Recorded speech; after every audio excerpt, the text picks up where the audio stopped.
Now turn to Section 1. Section 1. You'll hear two friends planning an event. First, you have some time to look at questions 1 to 6.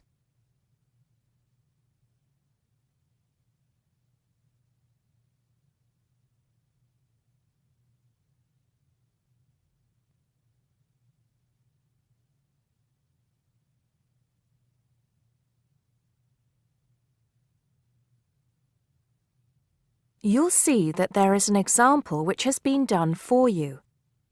On this occasion only, the conversation relating to this will be played first. Hello, Peter. What's up? Is something the matter? No, everything's fine. It sounded urgent on the phone. Did it? Joan said the situation had sounded urgent when they spoke on the phone. So, on the phone has been written as the answer to the question. Now we shall begin. You should answer the questions as you listen because you will not hear the recording a second time. Listen carefully and answer questions 1 to 6. Hello, Joan. I'm glad you could come. Hello, Peter. What's up? Is something the matter? No, everything's fine. It sounded urgent on the phone. Did it? It's just that I've had this idea and I wanted to see how soon we could get it off the ground. Well, don't keep me in suspense. You know they're planning to close down the local clinic. It was in the newspaper yesterday, but most people have actually known for some time. Well, I thought we should do something about it. What did you have in mind? I thought we could organise a charity event and donate the money to the clinic. I know it doesn't sound like much, but it will show the local council how we feel and that we mean business. That'll take quite a lot of organising. Why don't we just hold a protest outside the town hall? A protest would take just as much organisation as an event like this. Besides, I think fewer people would turn up.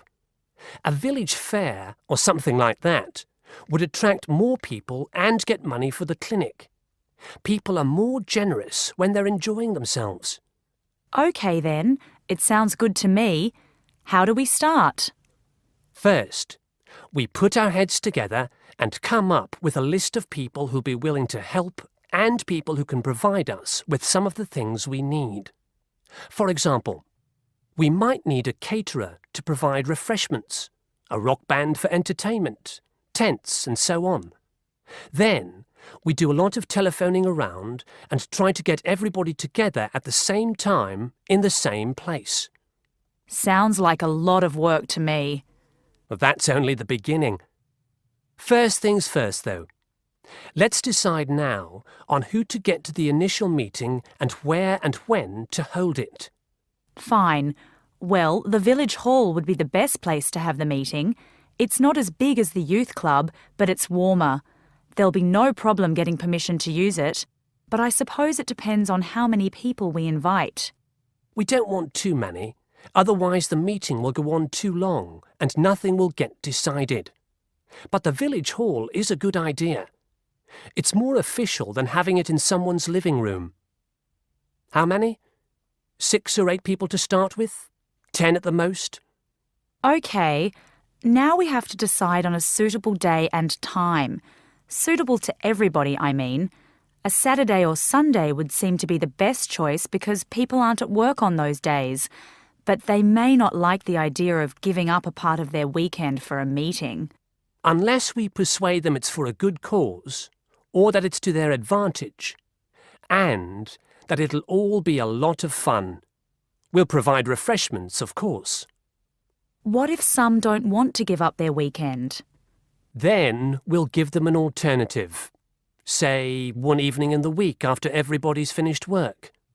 We'll see which is the most acceptable to them, then book the hall. I can do the refreshments for the meeting. I'll get Darren and Maggie to help me. I'm sure they'll be more than willing. Before you hear the rest of the conversation, you have some time to look at questions 7 to 10.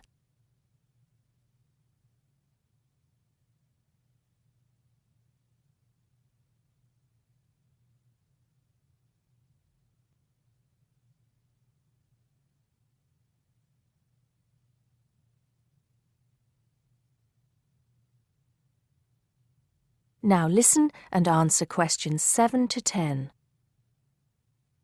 So, what's next on the agenda?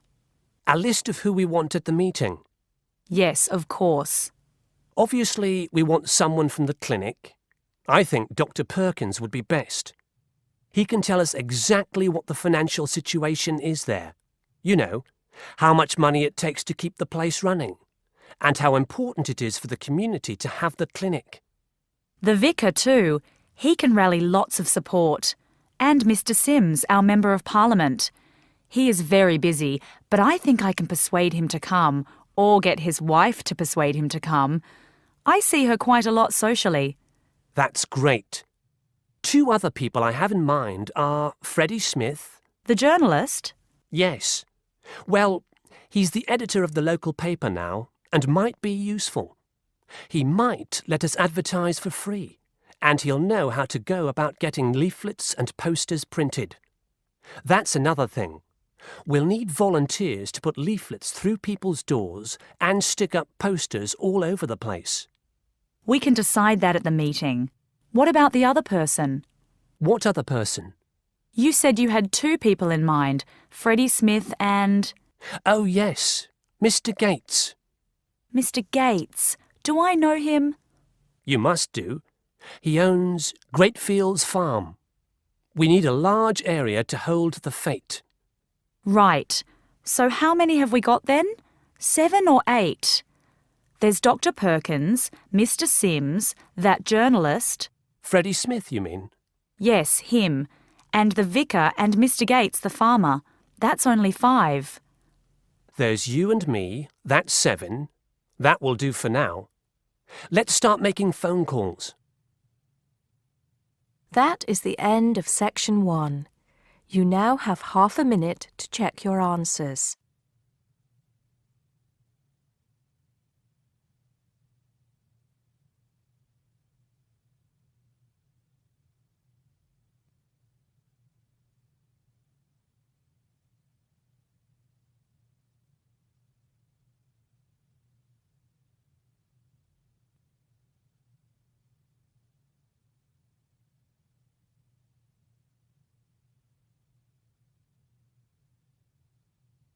Now turn to section 2.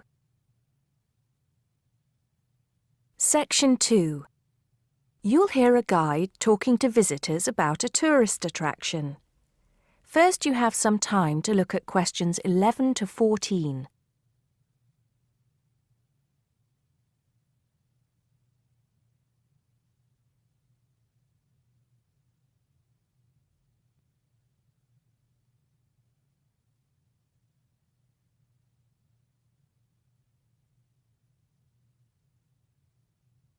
Now listen carefully and answer questions 11 to 14.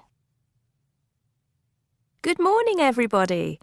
Welcome to the Roman Baths. My name's Amanda, and I'm your guide for today. Before we begin the tour, I'd like to point out that we have child carriers, free of charge, of course, for those of you with young children, and I can see that there are 1 or 2 of you here this morning. It might make things a bit easier for you than using a pushchair. If you don't want to carry your coats and bags around with you, there is a cloakroom behind reception where they'll be quite safe.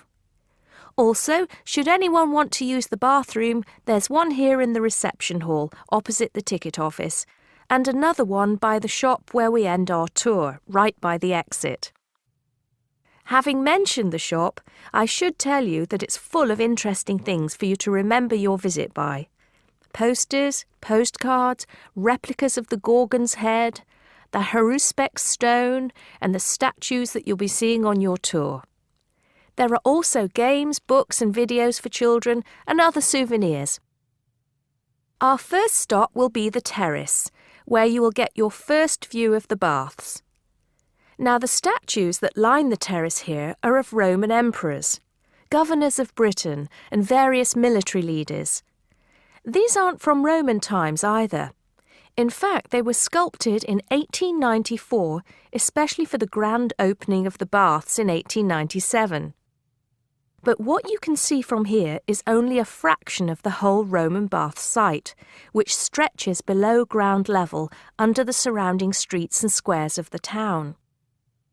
While we're here on the terrace, getting our first look at the baths, let me fill you in on a bit of the history. This site, with its hot springs, has long been seen as a sacred place, and the first people to build here were the Celts, and the shrine they built was dedicated to the goddess Sulis. Of course, back in those days they had no way of explaining how hot water came to be bubbling out of the ground, so they believed it to be the work of the gods. When the Romans came, they too built a temple here and dedicated it to their goddess, Minerva. Before you hear the rest of the talk, you have some time to look at questions 15 to 20.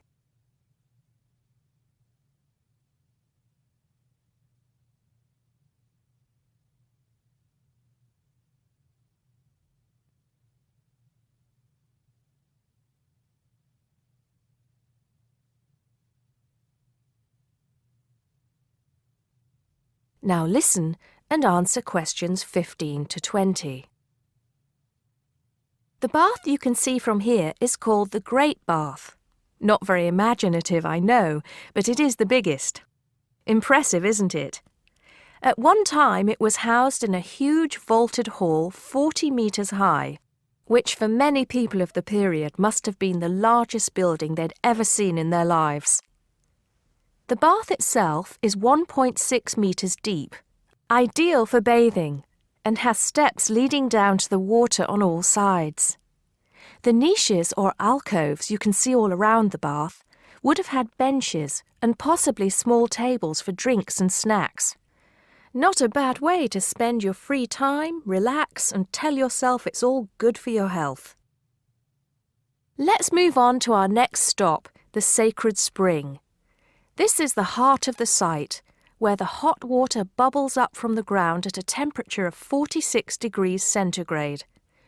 The water comes up from a depth of between roughly 2,500 and 4,500 metres, where geothermal energy raises the water temperature to between 64 degrees and 96 degrees.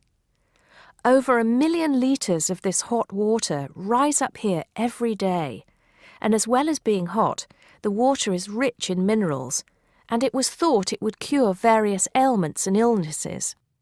In fact, people came here from all over the Roman Empire to try out its healing powers. Before we take a look at the changing rooms and saunas, which are known as the East Baths, and the plunge pools and heated rooms of the west part of the bathhouse, we'll pass through the site of the temple and the temple courtyard. Here we are. This temple is one of only 2 known classical Roman temples in Britain.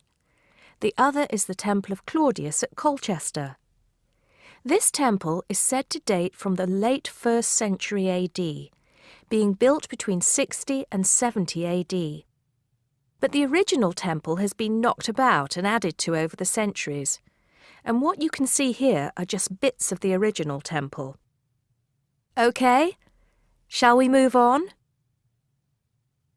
That is the end of section 2. You now have half a minute to check your answers.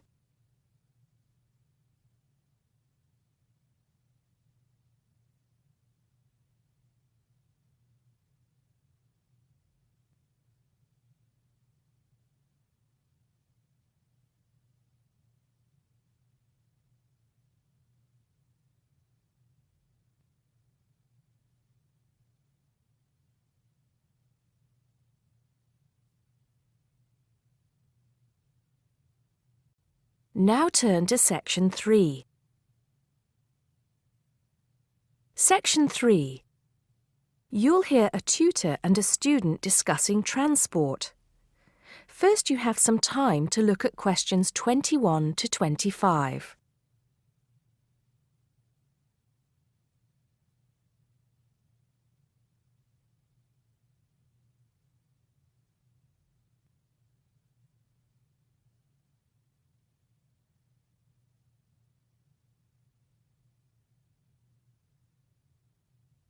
Now listen carefully and answer questions 21 to 25. Come in, John, come in. How's the paper going? Morning, Mr. Taylor. Pretty well, actually. Good, good.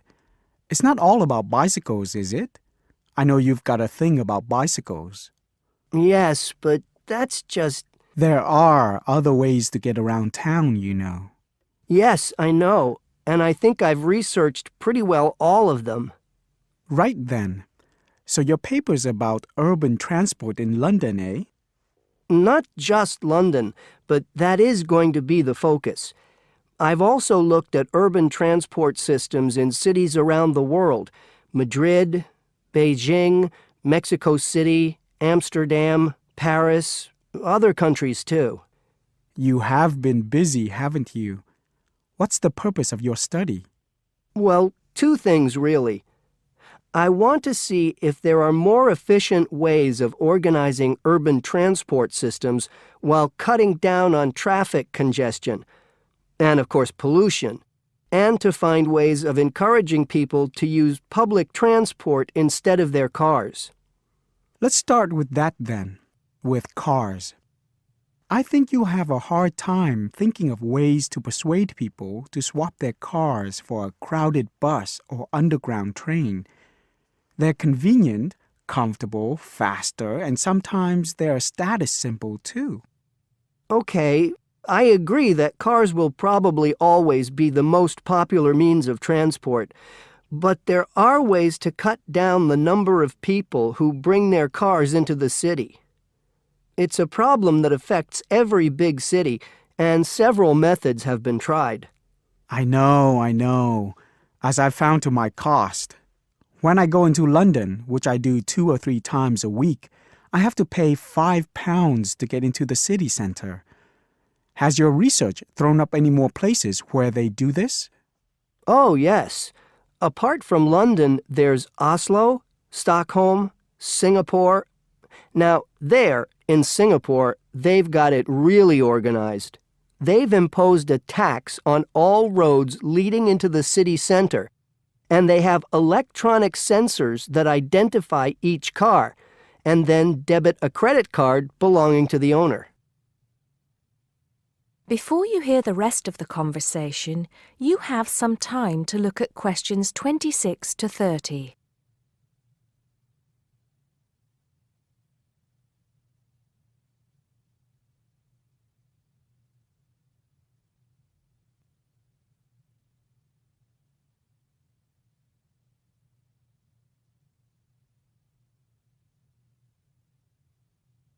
Now listen and answer questions 26 to 30. And other cities, instead of charging motorists to come into the city center, have tried other measures. Such as? Well, in Athens, cars are only allowed to go into the city center on alternate days, depending on their license plate number. In Bogota and some other Latin American cities, such as Quito and Sao Paulo, they've developed what is called a BRT system. A what? A BRT system, a bus rapid transit system. People leave their cars outside the city and take buses, which have special express lanes into and through the city. It's been so successful that they're trying it out in Mexico City, Beijing, Seoul, and Taipei. And other cities are pedestrianizing more and more areas of the city center. I see. How have these measures affected traffic congestion and pollution levels?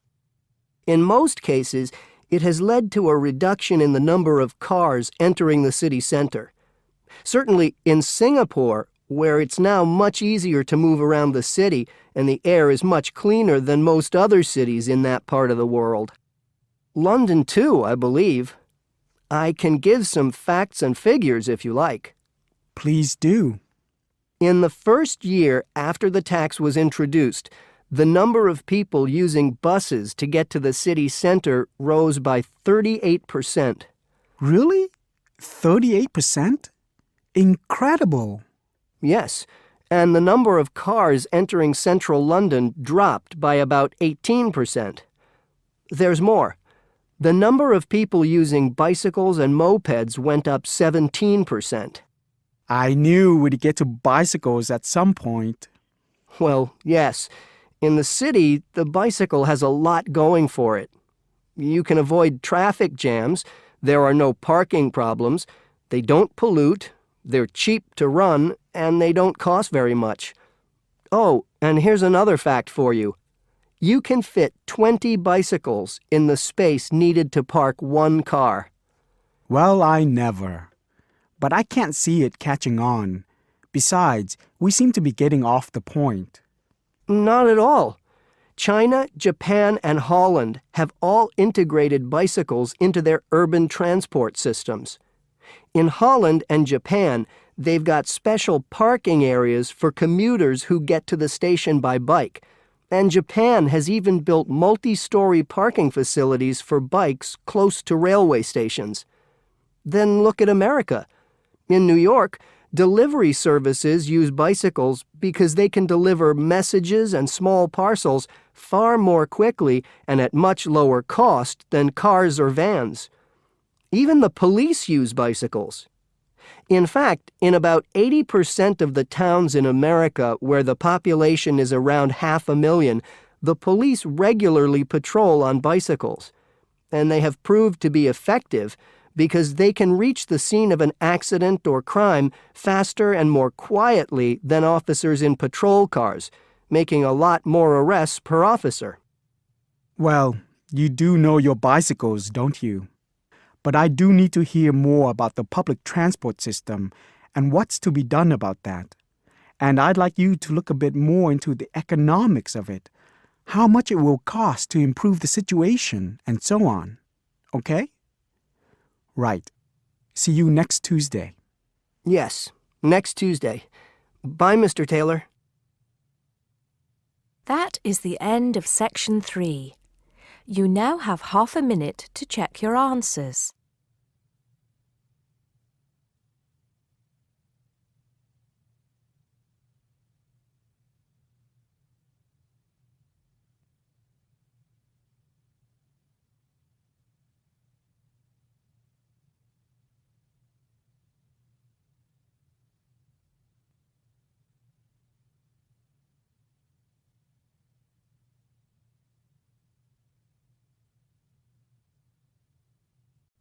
Now turn to section 4.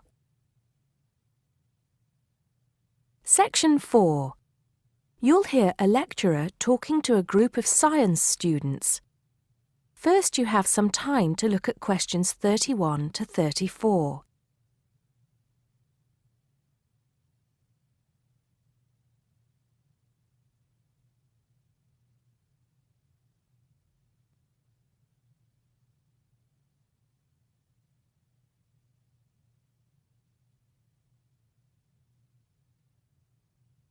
Now listen carefully and answer questions 31 to 34. Good morning, ladies and gentlemen, and welcome to the science faculty. As you may know, my field of study is neurobiology, so you may be wondering what I have to say to those of you who are studying physics or chemistry or geology, even those of you who intend to become doctors. In fact, what I have to say is aimed especially at those who wish to enter the medical profession, though the main point applies to all of you. And what is my main point? Basically, it is that you shouldn't get stuck in too narrow a specialization. What I mean is, too often doctors and scientists become experts on one small aspect of their subject and neglect the rest. Perhaps you have heard the joke about a doctor being introduced to another doctor as an expert on the nose. "Oh, yes," said the other doctor. "Which nostril?"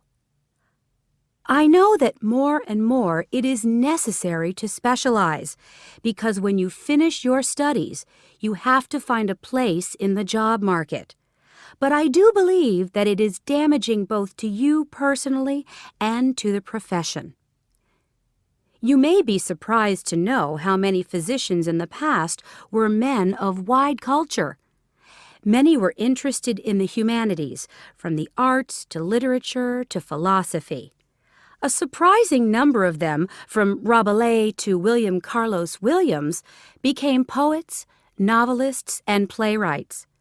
Men of science have written clearly and intelligently about society, psychology, and politics. This tradition is not dead. Today, such eminent scientists as Stephen Jay Gould, Jared Diamond, and Richard Dawkins are well known as popularizers of science while maintaining high standards. But more of them in a minute. I'm not saying that while you are studying anatomy, you should sign up for a course in English literature, but reading a few works of fiction in your own time will show you the human mind, just as your anatomy classes show you the human body. Science faculties and medical schools, it seems to me, now largely ignore this human dimension. Furthermore, the study of medicine, and psychology for that matter, is largely about what has gone wrong with the body and the mind. That is, it mostly deals with the abnormal. Before you hear the rest of the talk, you have some time to look at questions 35 to 40.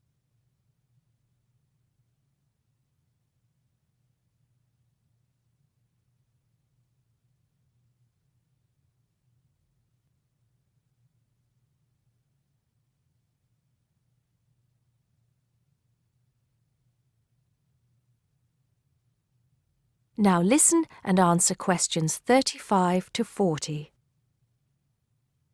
So, to try and correct this situation, if only in a small way, I have come up with some extra reading for you to do. Don't worry, I wouldn't have chosen them if I didn't think they were enjoyable as well as interesting. The first on my list I'm sure you've all heard of, even if you haven't read it. It's Bill Bryson's A Short History of Nearly Everything. Now, don't turn your noses up at it just because it's now officially a school book and is written to entertain as well as inform. In fact, I've found it a very good bedside book. Next come a couple of the writers I mentioned earlier. Any collection of essays by Stephen Jay Gould is worth reading. He writes clearly in a language non-scientists can easily understand. In fact, a lot of his essays are responses to questions about science from the general public. He's also entertaining on the subject of baseball. Perhaps you should start with Gould's Wonderful Life. He writes brilliantly about natural history and shows how much imagination and excitement there is in scientific discovery. Then there's Jared Diamond's The Rise and Fall of the Third Chimpanzee, which shows us how close we are to the apes and forces us to look at some of the darker aspects of human nature. After reading it, you won't forget your animal ancestry. But don't let that put you off. It's very readable. You're probably saying to yourselves, just a minute, these are all science books. What about the fiction? I'll come to those in a later lecture. At the moment, I'm just trying to get you to read away from your chosen field of study. However, I will recommend one work of fiction now, though it might come as a bit of a surprise. If it does, it means you haven't read it. The book is The Water Babies by Charles Kingsley. I can see I have surprised you. Well, it is in fact the first fictional response to Charles Darwin's On the Origin of Species. Yes, it is a children's book, but full of surreal fantasy and wit. The fifth book on the list is a biography, The Emperor of Scent by Chandler Burr. To my mind, it's not particularly well written, but it is a fascinating story. It is about Luca Turin, a biophysicist who becomes an expert on perfume, and about how he missed getting the Nobel Prize. If any of you are thinking of a career in scientific research, this book might make you think again. It's a very tough dog-eat-dog business, which brings us to the book that inspired Kingsley's Water Babies, that classic of the genre, Charles Darwin's On the Origin of Species. If you haven't read it already, perhaps you shouldn't be here. If you have, it won't hurt to read it again. Or if you prefer, read his The Voyage of the Beagle, which, as well as being of interest to any natural historian or anyone interested in scientific method, also makes a great travel book. Well, I think that's enough to be going on with, and I can see that it's time to finish up. So please bear in mind, throughout whatever course you are studying, not to neglect other aspects of your wider, non-academic education. Thank you. That is the end of Section 4. You now have half a minute to check your answers.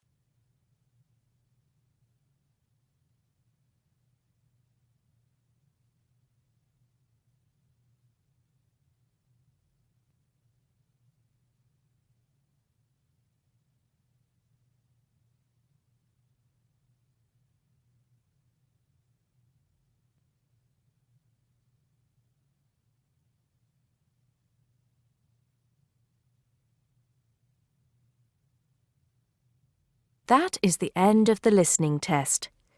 You now have 10 minutes to transfer your answers to the listening answer sheet.